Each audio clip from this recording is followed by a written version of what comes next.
Good evening, everyone. I want to thank Joe, State Farm, and Equality California for selecting me as this year's Good Neighbor honoree. And it's really sweet coming from Joe, because Joe literally used to be my upstairs neighbor. So Jeff, Jody, Congressman Barney Frank, congratulations on your awards tonight. It's an insane honor for me to be able to share the stage with you amazing trailblazers, and I am truly honored. And Betty, I can't tell you how special it is to have this award presented to me by you. More than anybody I know, you epitomize what it means to transcend differences. And I think a lot of people in this room would agree with me when I say that if the world were filled with more people like you, we would have had full equality a long time ago, my friend.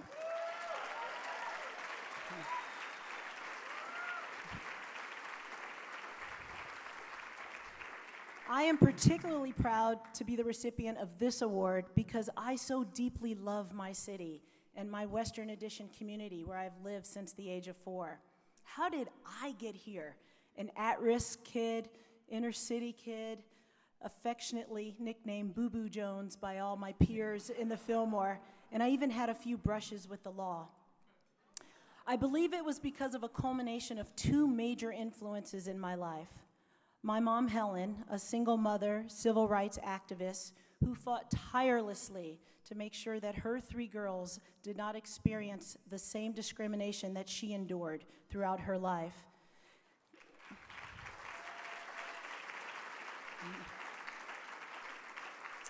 And my incredible childhood growing up in a very diverse San Francisco. I grew up in San Francisco at a time where my community was filled with good neighbors. A time when a single mother, low-income mother, could give her children access to a decent education, when she could rely on after-school programs to provide hot meals and childcare to keep her children out of trouble, when there were plenty of summer jobs provided by the city for any kid in need of one, and when members of the community would step in to co-parent when there were no other adults around. I'm here tonight because of Mrs. Kim, who owned the corner grocery store and let my mother run a tab that occasionally and mysteriously would get lost so that her kids would never go hungry. I'm here because of Jeff Morey,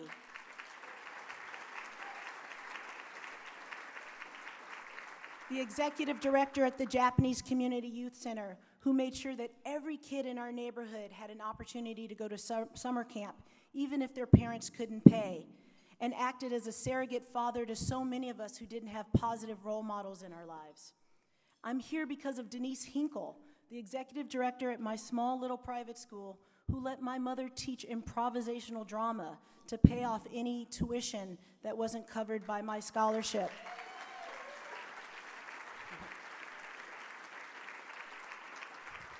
Now, I'm sure all of those Pack Heights parents were not aware that my mother's idea of teaching improvisational drama meant taking their kids on walking tours of the Tenderloin, but that's how she rolled. But because of all of these good neighbors who understood their connection to the people around them, independent of age, race, religion, sexual orientation, or social status, who did not seek to differentiate themselves, but rather find common ground and incredible strength in community, I grew up with a very clear understanding of my responsibility to serve my city in any way needed to help our most vulnerable citizens.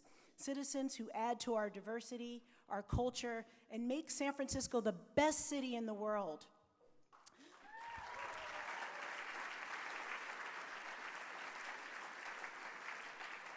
My mother, on the other hand, wasn't as fortunate. She grew up in a very small town in upstate New York where she was confronted with hatred and bigotry at an early age, recounting memories when her neighborhood kids and classmates would chase her home after elementary school, hurling rocks at her just because she was black. And when these same kids sexually harassed her when she blossomed into a beautiful young teenager. As a young black actor living in Harlem, she was denied an opportunity to pursue her dreams because there weren't enough roles for people who looked like her.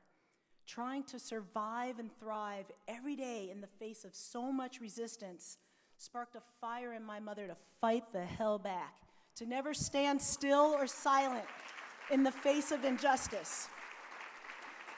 She stood strong and in solidarity when she marched on Washington, when she refused to leave Alcatraz in support of her Native American brothers and sisters, and when she chained herself to buildings in Japantown in the 70s to prevent the redevelopment agency from dismantling our entire neighborhood. We grew up in a household with a deep appreciation for diverse cultures and a righteous indignation to fight discrimination of any kind.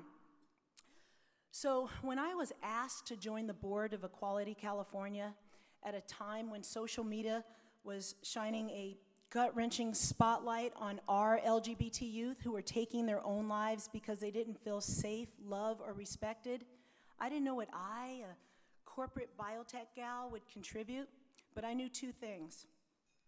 I needed to have the courage to stand up and be counted as an openly gay Black woman, not just to my friends, immediate friends and family, but to everyone, even if it just helped one kid to see someone like them. And I knew that I needed to stand strong with Equality California, not because I'm gay, but because my mom, people like my mom, like my neighbors growing up, like Dolores Huerta, Betty Yee, Rabbi Stephen Jacobs, and all of our straight allies in the room tonight who help us fight for our LGBT rights, who understand that we are all connected, I understood that injustice against any of us is injustice against all of us.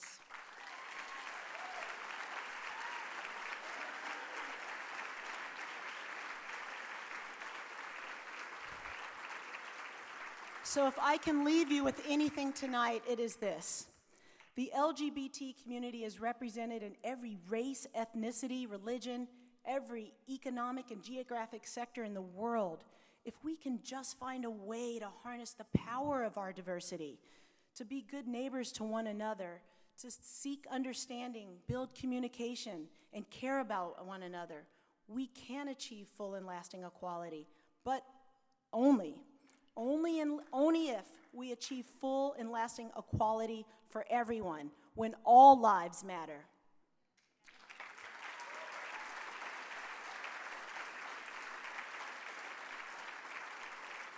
So in closing, I just need to thank a few more folks. I need to thank my colleagues on the board and the staff of Equality California.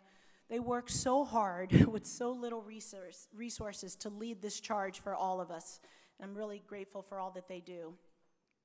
I want to thank my dear friends, Annie Samus, Stacy Grant back there somewhere, Sheila Mackey, and Margaret Parker. Thank you for always showing up to support Equality California every single time I ask. I appreciate you so much.